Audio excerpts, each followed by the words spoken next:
evening, and thank you for joining us. I'm Alex Flood. Friends, family, and colleagues of the pilot who died in a plane crash at the Thunder Bay Airport on Monday says he had a deep passion for aviation and always had a smile on his face, and they are now mourning his tragic passing. Pete Belotis was just 30 years old. According to posts on social media, Belotis graduated from the Air Cadets in Nova Scotia in 2008 as a squadron commander. Over the past few years, he worked for Bearskin Airlines and MAG Aerospace, living in Thunder Bay and flying all around Northern Ontario and beyond. On Monday evening, Belotis was attempting to fly to Dryden in a Bird Dog airplane owned by MAG when he encountered problems just after takeoff and crashed on the runway. Belotis was pronounced dead soon after. The Transportation Safety Board continues to investigate the cause of the fatal crash. And with the federal election less than 1 month away, candidates in the Thunder Bay area are starting to be more active on the campaign trail. And for the challengers, they've got the added task of trying to dethrone the incumbent Liberal MPs. William Dougal has more. The opposing candidates are looking to end Haidu's 6-year streak in Ottawa, but she feels confident that the work she has done so far will continue to pay dividends when her current constituents go to the polls. We've been able to achieve so much together, despite the fact that the last 2 of those years we've been living through a global pandemic. We've brought a lot of investment to the Northern Ontario region, whether it's investment for infrastructure all up and down the North Shore, revitalization of marinas, for example. The other Thunder Bay-Superior North candidates had various opinions on how to beat a strong incumbent like Haidu going into this election. Patty Haidu is going to be an incredible opponent. Name recognition alone is going to be very, very difficult to beat. And I'm very aware of that. It's an incredible challenge, and I know Patty's worked really hard in the riding since she came on board in 2015. She did the door knocking, but the problem is she became Justin Trudeau's puppet. So everybody knows who she is. I need to make a name for myself. I will do that. And I will appeal to the base that she hasn't, or that she's ignored or neglected, however you want to put it. And hopefully the numbers will come out in my favor. Meanwhile, MP Marcus Pulowski faces a similar task in Thunder Bay Rainy River, with multiple challengers hoping to take his seat in Ottawa. He says he feels more prepared for this election than his last. Having been there for the last couple of years, being part of the process, I'm a lot more familiar with almost all the issues than I was last time. Last time, as a doctor, who literally was still working as a doctor, I had to familiarize myself with a lot of things which were new to me. The other candidates in the riding say they feel confident that they can win over the voters and potentially unseat Pulowski. It takes people coming out, voting, getting on the Conservative side, helping, getting the word out there that we have a plan. We have a recovery plan, and we're listening. We're listening to you. I have their best interests, and I'm going to follow in those footsteps of representing the North. So this time, the rivalry I don't think is there. It's very clear that the NDP is the choice for the North. William Dougal, TBT News. Work continues on a proposed palladium mine north of Marathon, and this week representatives of Generation P.G.M took advantage of lightened COVID-19 restrictions to update the public. The project has the potential to build on the already established mining presence in the Marathon area while providing the country a secure source of a rare and highly sought-after metal. Mitchell Ringos has more.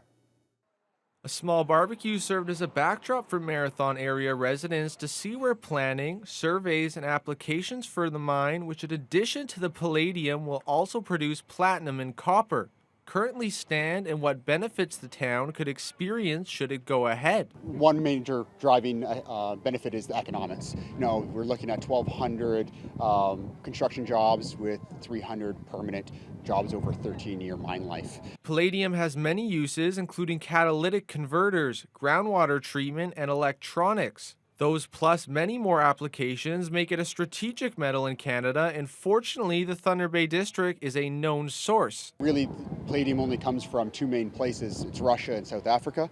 Lac des Îles and Montana and these other places are very small. So really what we're doing is giving an opportunity to Canada to have a continuous source of these much-needed metals. At the beginning of the 2020, P.G.M published its feasibility study on the project and is currently in the midst of an environmental assessment, which McBride hopes will be approved in 2022. He notes if various other permits and financing that need to be finalized take form, the marathon area should see more activity related to the project over the next 18 to 24 months. Mitchell Ringos, TBT News. A couple of residents living in the Northwest are a whole lot richer after winning big with OLG instant tickets. Geneva McBride of Thunder Bay won $200,000 yesterday with the Big Spin instant game. Geneva is a 45-year-old mother and a regular player of instant games who looks forward to paying for her son's education with the winnings. Veronica Chapay of Long Lac also won $50,000 of her own by playing the instant Quest for Gold crossword. Veronica plans to purchase her son a truck and spoil her animals with the win. Congratulations to the both of them. And the Thunder Bay Museum has received donations from the estates of local artists Susan Ross and Sheila Burnford, who is best known for her novel, The Incredible Journey. The book was later made into a 1963 Disney film that premiered in Port Arthur. The two women were close friends who traveled together to remote communities, with Ross sketching and painting and Burnford recording their experiences. The archival documents include artwork, correspondences, news clippings, notes, and other personal papers. Prior to being donated to the museum, the collections had been loaned to local filmmakers and historians Kelly Saxberg and Ron Harpel. The materials are still being assessed and cataloged by museum staff, after which they will be available for researchers. Museum Executive Director Scott Bradley says the collection offers a special glimpse into researchers behind both women's work. This material tells the story of their inspiration for their artistic works. And so it's going to be fascinating for researchers in the future to dig into and really understand what these ladies experienced and how they communicated it and how it translated into their artistic work. There will be some restrictions on access and publication of some of the materials out of the respect to the family's wishes. And aliens have landed on the North Shore, sort of. A rainy day activity 5 years ago by a Terrace Bay resident has turned itself into a bit of fun game of hide and seek using little wooden aliens that appear to be observing us. Adam Riley has the details of this close encounter.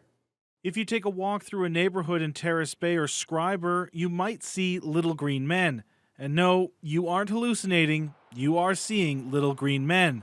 Had nothing to do one day, so we decided to cut out some aliens and went and got some green paint and painted them and gave them names and handed them out to my family. But eventually other residents took notice, and soon Terry Bell was making aliens on demand and throwing a little fun into the mix. And I used to put, them out on the lawn.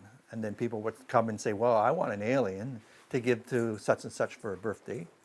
And I started making them and hiding them in people's backyards. And when they came outside, they'd see the alien and I get a phone call. And it was all having a joke. Over the last 5 years, the popularity of Northern Aliens has expanded beyond the North Shore region.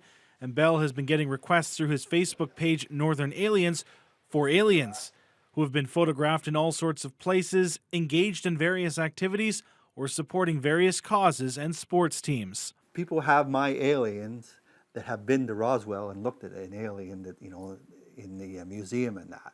And they say that mine sort of looks like that one. Bell says he doesn't know when or if the popularity of Northern Aliens will fade.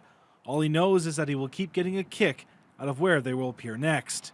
It makes me feel pretty good, actually. And knowing that I'm making somebody smile and have a laugh.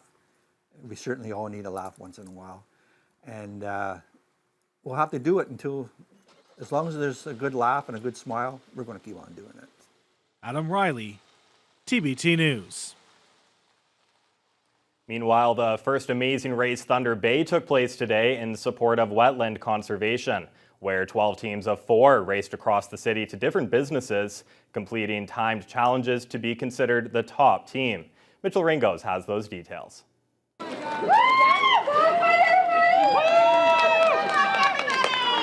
The The race started off at the Royal LePage Land and Realty building early this morning, where teams got their gear and were sent off for their first activity of the day. Each contestant was given a t-shirt and prizes awarded to the top 3 individual fundraisers who raised a minimum of $100. Each of the 12 teams of 4 had to stop off at 10 different locations where they were met with timed games that were made to test all their skills. The team with the shortest time through all the games would win and be considered the top team. Realtor and Amazing Race organizer Kathy Ulakovic says why this event took place this year. I participated in this event for another charity about 6 years ago, and I just loved it so much. It was so much fun. I really wanted to bring it back to Thunder Bay, especially after COVID. I really thought this town needed some fun. And the businesses really needed some exposure because it's been really hard on small business. All the teams were amped up to run through all 10 games as fast as possible and to be the team taking home all the glory, as we talked to one team who believed they had what it takes to win. I think we're super excited to be here. We're happy to support Ducks Unlimited and raise some money for them, and we're excited for their first annual Amazing Race, and we hope there's another one. And are we going to win? We're here to win. We're going for the goal. It's great to get out in public again. If you didn't get a chance to take place in this year's event, then don't worry, because this is now an annual event getting bigger and better as the years go on. Mitchell Ringos, TBT News. Such a great local initiative. You gotta love to see that. Here with Kurt Black. Kurt, those Blue Jays, man, are they starting to feel it a little bit? What are your thoughts? Well, they blew a great start by Robbie Ray last night, and Hyungjin Ryu, he was dealing again. We'll see if the offense could back him up after the break.